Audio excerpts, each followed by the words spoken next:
An animal is calling, will you answer? The sun had just begun to pierce the emerald canopy, its golden light spilling like liquid fire across the thick acacia forest. Shadows danced on moss-covered roots, whispering the secrets of 1,000 lifetimes buried beneath the soil. The wind didn't blow, it breathed, like a giant sleeping beast whose soul pulsed through every leaf and chirp. And then, silence. Not the peaceful kind, but the aching silence of something sacred holding its breath. This is not just a story. This is a cry from the soul of nature. In that silence stood Kofi the ancient silverback, a monument of wisdom, strength, and time. Itself, his fur shimmered with streaks of silver like moonlight on still water. His massive frame didn't move not because it was weak, but because it knew the value of stillness.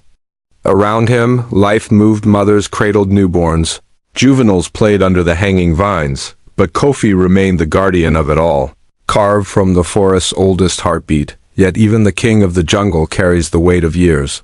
Behind the curtain of foliage crouched Daniel, a ranger, not born to the wild, but reborn through it.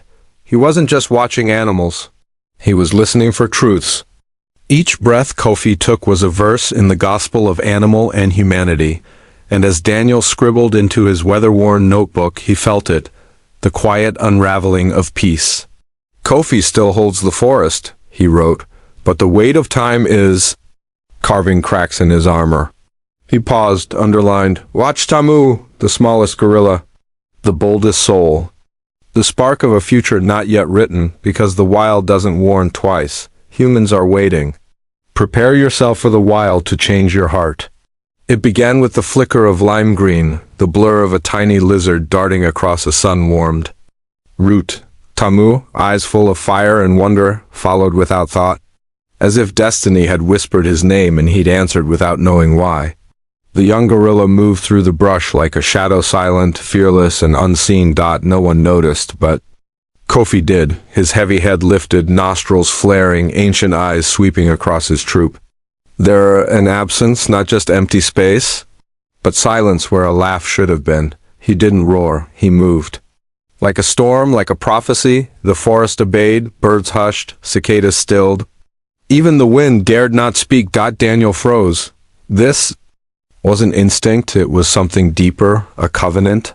The pulse of animal and humanity beating louder now, and Daniel felt it, the same force that moves tides and births stars. It told him, run or rise. And he rose. This isn't just a story. It's a cry from the soul of nature. Kofi vanished into the thicket, swallowed by shadows, and then it came, not a roar, a tremor, a sound that makes your bones forget how to hold you. Daniel didn't think. He ran, branches whipped his face, roots clawed at his boots. His heart wasn't just racing, it was pleading. One hand gripped his walking staff. The other searched for weapons that weren't there. No tranquilizer, no net. Just faith and fear. And then the clearing, sunlight painted everything in surreal gold, like a dream too beautiful to survive. But at the center was a nightmare. Kofi on his back, the jungle's king, now pinned beneath a python as thick as Daniel's leg. Its coils were alive, each breath tighter than the last. Its head rose, eyes unblinking, mouth gaping like the gate of death, and Kofi, he fought. Oh God, he fought, arms bulging, chest heaving. But breath was slipping away like smoke. Tmu stood frozen behind a bush, his world unraveling before his eyes. Daniel didn't cry out, he moved. A guardian of the wild fought for life. A man chose to stand beside him. One strike. The staff slammed into the snake's side. A dull thud like hitting wet stone. The python hissed, its grip tightening in defiance. Kofi groaned, a raw, broken sound that tore something open inside Daniel. Again he struck, again, each blow a prayer to the spirit of animal and humanity, not a fight between man and beast, but a plea for balance, for mercy. And in that moment he wasn't just a ranger, he was a brother. Kofi's arms found the python's body, fingers digging deep. Daniel screamed words he didn't understand, syllables that came not from memory but from instinct. The forest listened. The python faltered. A breath, a sliver of air reached Kofi's lungs, and then with a strength born of rage and ancient, right, Kofi rose. He rose, the coils loosened. Daniel swung again, once, twice.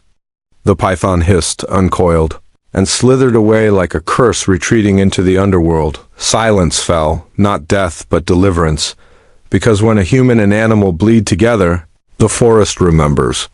Kofi collapsed, chest heaving like a drum against the earth. Tamu rushed from hiding, his tiny hands clinging to the silver fur of his guardian. Daniel dropped beside them, not as a savior, but as a witness. Blood ran down his knuckles, but he didn't feel pain. Only awe and tears. So many tears. In the language of the wild, this was not a rescue, it was a rebirth. Man and beast, bound by breath and battle, now held a secret only the soul can understand. And as the wind returned softly, reverently the jungle exhaled. In every rescue there is resurrection, in every wound a whisper of grace. Later, the footage would go viral, the world would weep. Millions would share the video of a ranger with nothing but a stick standing against death for a gorilla. He'd never touched before, they'd call it a miracle, they'd call him brave, but Daniel would never forget the truth. The forest doesn't just test your courage, it calls your soul. And only those who answer are truly changed. Even giants fall, but not without a fight, not alone. The crack tore through the forest like lightning through dry branches, sharp, brutal, final. It was the sound of defiance, of raw instinct rising up in a moment where survival balanced on a blade.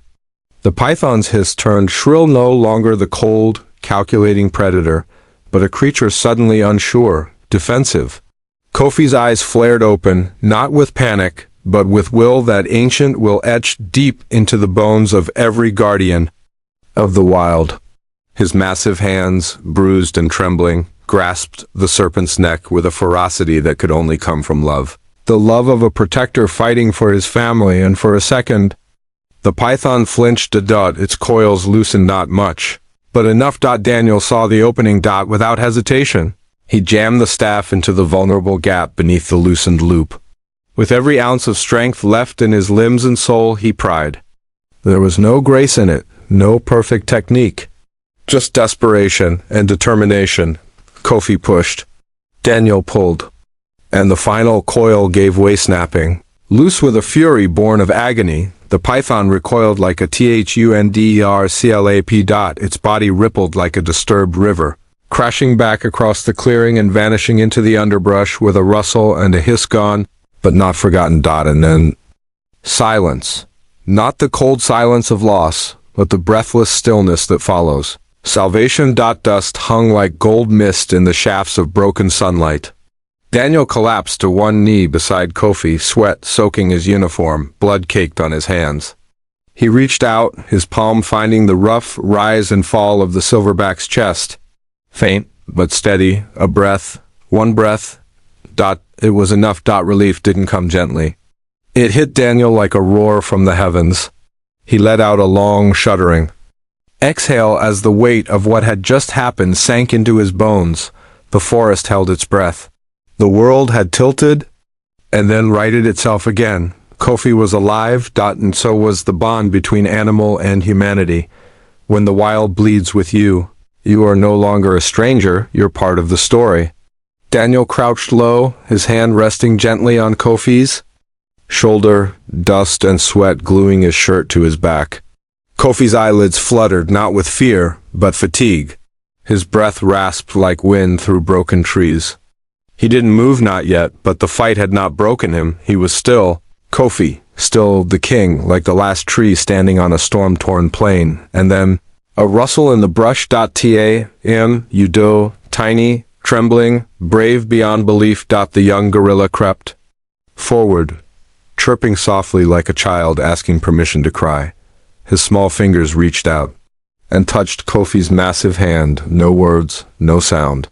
Just connection. The old silverback stirred.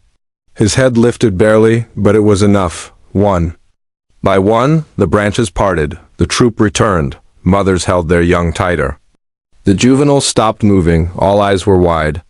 All bodies tense. They formed a sacred circle around their fallen guardian. not with panic but reverence. They had seen what no wild creature should have to see, but now they came not out of fear, but love. Daniel reached for his radio, his voice cracking under the weight of everything that had just happened. Ranger 12 to base, medical needed, large primate. No sedative used, manual extraction, over. Static. Then, ETA. 3 hours minimum. Too long, 3 hours was a lifetime in the wild. And Daniel knew it. He didn't curse. He didn't cry.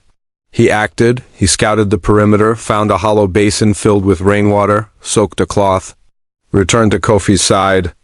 Gently, reverently, he dabbed at the bruises already blooming dark across the silverback's ribs. He shaded Kofi's face with broad, cool leaves. He whispered words he didn't even understand, but which had to be said.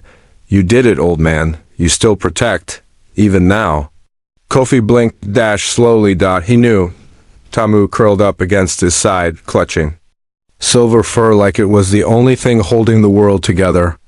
And Daniel sat beside them, back resting against a tree, listening to the wind speak through the leaves. He was no longer an outsider, not just a ranger, not anymore. He was part of this rhythm now, the breath and dust of this living forest. Some moments never fade, they become part of the land.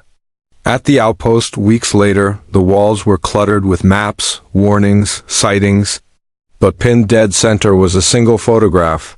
Kofi mid-struggle, the python's coil still visible across his chest, and beside him, Daniel.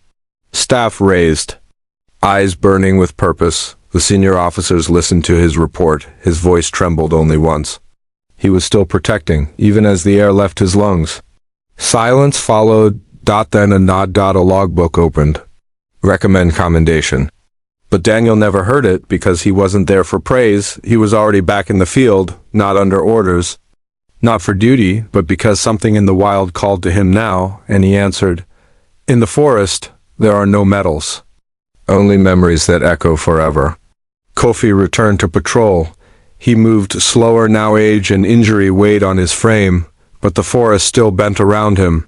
The troop followed. Tamu never left his side. And neither did Daniel. They were two sentinels, one born of the earth, one of man, walking side by side in silence. They didn't speak.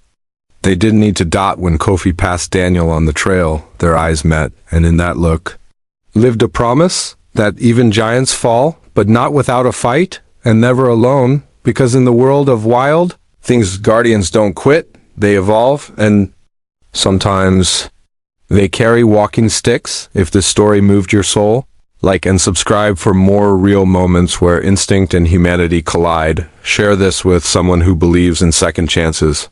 Even in the wild, they matter most.